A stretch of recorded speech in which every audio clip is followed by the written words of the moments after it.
Assalamualaikum, perkenalkan nama saya Ananda Fitria dengan nomor BP 2011 522014. Saya berasal dari Sistem Informasi Universitas Andalas. Nah, di sini saya akan coba untuk menjelaskan mengenai 3 soal aljabar linear sebagai nilai di dalam ujian tengah semester pada semester 1 kali ini. Nah, ayo kita langsung videonya aja yuk. Baiklah, nomor 1. Diberikan sistem persamaan linear dengan 4 variabel berikut. Carilah W, X, Y, dan Z dengan menggunakan operasi baris elementer. Nah, berikut ini adalah sistem persamaan linear yang dimaksud pada soal. Operasi baris elementer atau OBE adalah suatu operasi yang hanya melibatkan unsur atau bilangan dalam suatu matriks. Setelah dari sistem persamaan linear tersebut, langkah pertama yang harus kita lakukan adalah mengubahnya menjadi sebuah matriks augmentasi. Dari matriks augmentasi ini, kita akan mengubahnya lagi menjadi sebuah matriks penuh, di mana matriks hasil akan ikut bergabung bersama dengan matriks pertama. Nah, dalam operasi baris elementer ini, kita harus langkah berikutnya yang harus kita temukan atau kita cari adalah bilangan satu utama yang pertama. Di sini saya akan mengubah satu utama terletak pada matriks di sini. Nah, caranya adalah di mana 2 dikali dengan setengah akan menghasilkan 1. B1 di sini maksudnya adalah baris 1. Jadi, di sini akan memunculkan angka 1 sebagai bilangan satu utama yang pertama. Nah, pada baris kedua sampai baris ketiga hanya tinggal dipindahkan. Kemudian, setelah mendapatkan satu utama, kita harus merubah di bawah satu utama menjadi 0. Nah, saya menggunakan rumus ini untuk mendapatkan 0 di bawah satu utama. Di mana baris kedua, contohnya pada rumus ini, yaitu di mana B2 sebagai baris kedua dikurangi dengan 3 dikali dengan baris pertama. Nah, kenapa di sini koefisiennya adalah 3? Karena apabila 3 ini dikurang dengan 3 dikali dengan 1 akan menghasilkan 0. Nah, berikut juga dengan angka-angka di belakangnya, yaitu sebagai berikut hasilnya. Nah, langkah berikutnya adalah menemukan satu utama berikutnya pada baris kedua. Nah, letak satu utama pada baris kedua itu pun harus berada di bawah dan di bawah satu utama ini dan di samping dari satu utama ini. Nah, yaitu saya meletakkannya di sini. Nah, di sini kita harus apabila ingin menggantikannya dengan bilangan satu utama berikutnya, haruslah mengalihkan dengan 2/5 dikali dengan baris 2, yaitu sebagai berikut. Dan baris-baris lain seperti baris 1 sampai baris 3 dan baris 4 tinggal dipindahkan. Langkah berikutnya sama, di mana di bawah matriks 1 ini harus menjadi bilangan 0. Di sini saya menggunakan rumus ini sebagai pembuat 0 pada matriks satu utama. Nah, di sini B3, salah satu contohnya itu B3 dikurang dengan 9/2 dikali B2, di mana B3 adalah baris ketiga dikurang dengan 9/2 dari baris kedua. Jadi, apabila 9/2 dikurang dengan 9/2 dikali 1 akan menghasilkan 0. Nah, begitu juga dengan langkah selanjutnya, dan pada baris keempat pun juga begitu. Harus menghasilkan angka 0. Kemudian, setelah mendapatkan satu utama yang kedua, kita harus menemukan satu utama berikutnya. Nah, dia sama dengan syarat sebelumnya, harus berada di bawah dan juga di samping. Nah, saya di sini meletakkannya di dalam pada bagian -1/5. Oleh karena itu, di sini saya mengalihkannya dengan -5 B3 agar menghasilkan 1. Yang lain pun sama jalannya seperti yang tadi. Dan satu pun di bawah satu ini pun juga langkah berikutnya di bawah satu ini pun juga harus digantikan menjadi 0.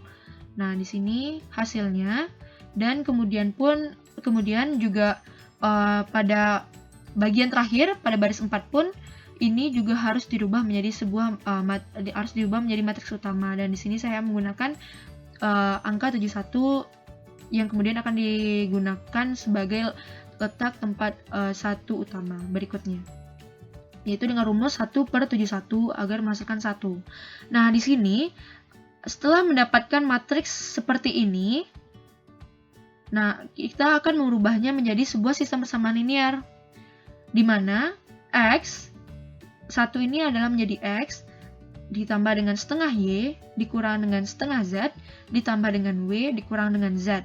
Sesuai dengan variabel pada soal persamaan linear tersebut. Yaitu sebagai berikut hasilnya.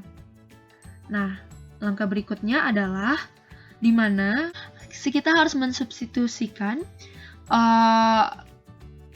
persamaan linear tersebut ke dalam persamaan-persamaan yang telah kita dapatkan. Dimulai dari W sama dengan 2, langsung dimasukkan ke dalam Z dikurang 43 dikali W sama dengan 90, menghasilkan Z sama dengan 4. Y ditambah 3/5Z dikurang 4/5W sama dengan 4, menghasilkan Y sama dengan 0. Dan X tambah setengah Y dikurang setengah Z ditambah W sama dengan min 3, menghasilkan X sama dengan 1. Nah, langkah-langkah di sini hanya menggunakan substitusi. Jadi, diketahui bahwa nilai pada sistem persamaan linear tersebut adalah W sama dengan min 2, Z sama dengan 4, Y sama dengan 0, dan X sama dengan 1.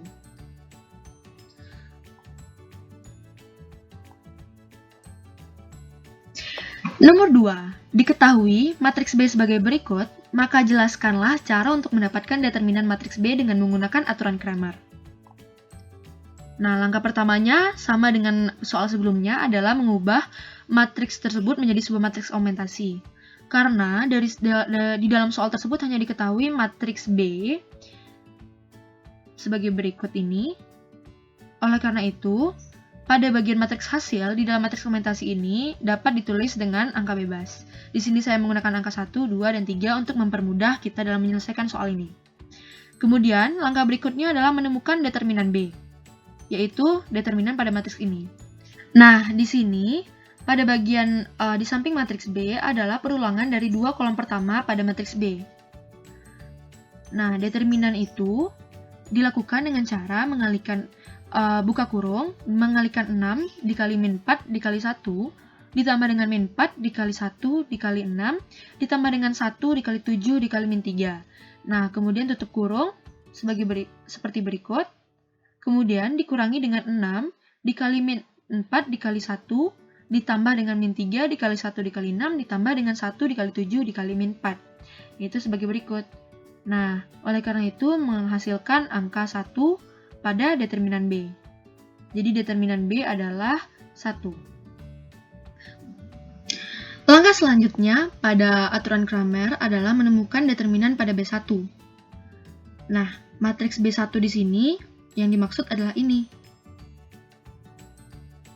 Matriks ini didapatkan dari matriks B pada kolom pertama diubah dengan matriks hasil dengan contohnya sebagai berikut. Yang sudah saya kuningkan ini adalah bagian matriks yang dirubah pada B1, matriks B1. Kemudian langkahnya sama, pada 2 kolom pertama dipindahkan ke belakang, kemudian dikalikan sebagai berikut, seperti jalan tadi. Nah, didapatkan determinan B1 adalah 1. Kemudian determinan B2, merubah matriks B pada kolom kedua dengan matriks hasil, menjadikannya sebagai berikut. Kemudian sama, sehingga mendapatkan 2 sebagai determinan dari B2.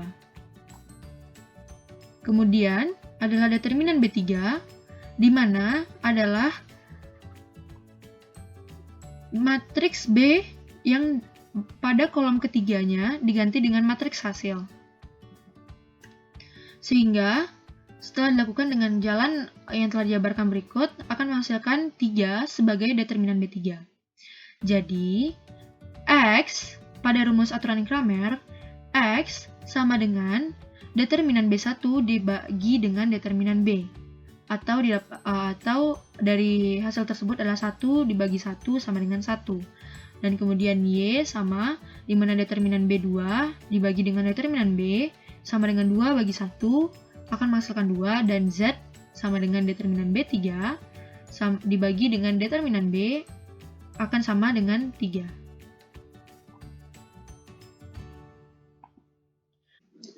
Nah, yang terakhir adalah soal ketiga.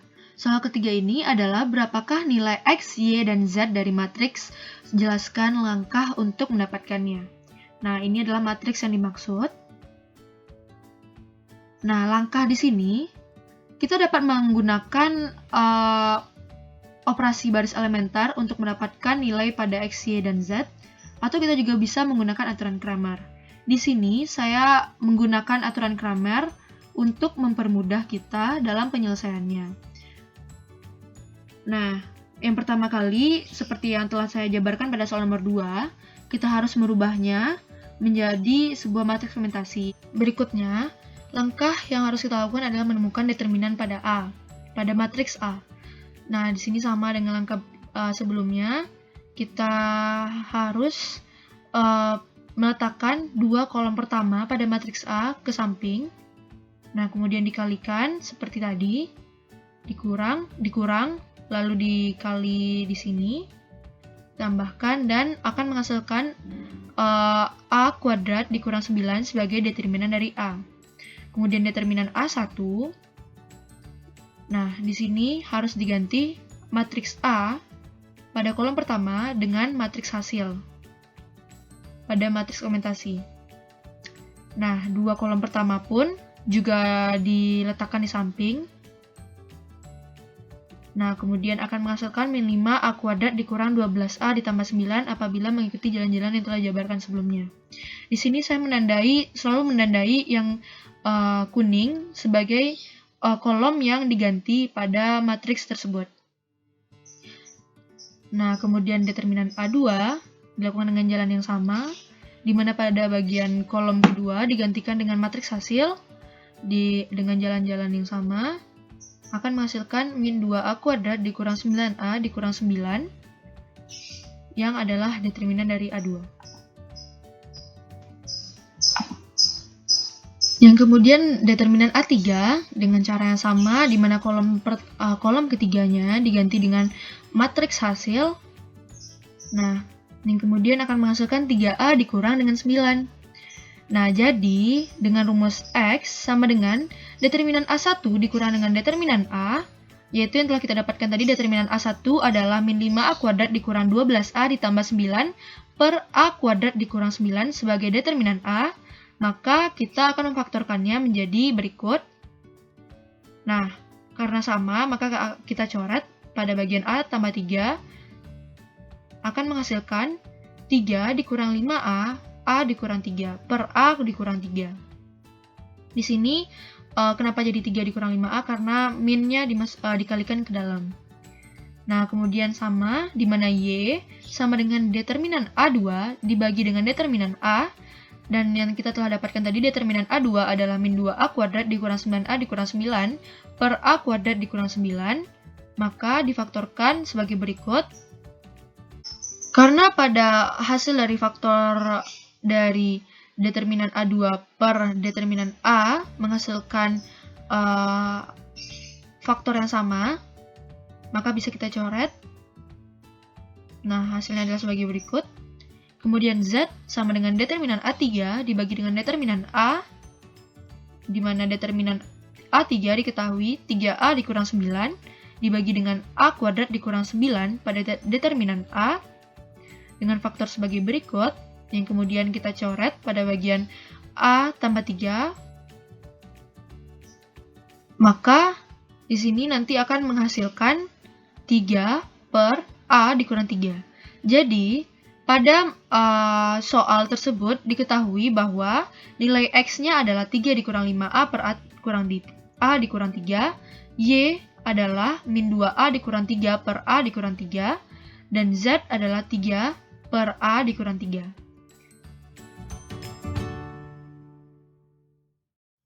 Nah, sekian penjelasan dari saya. Mohon maaf apabila ada kekurangan dan juga kesalahan pada penyampaian materi kali ini. Saya akhiri dengan Assalamualaikum warahmatullahi wabarakatuh. Bye!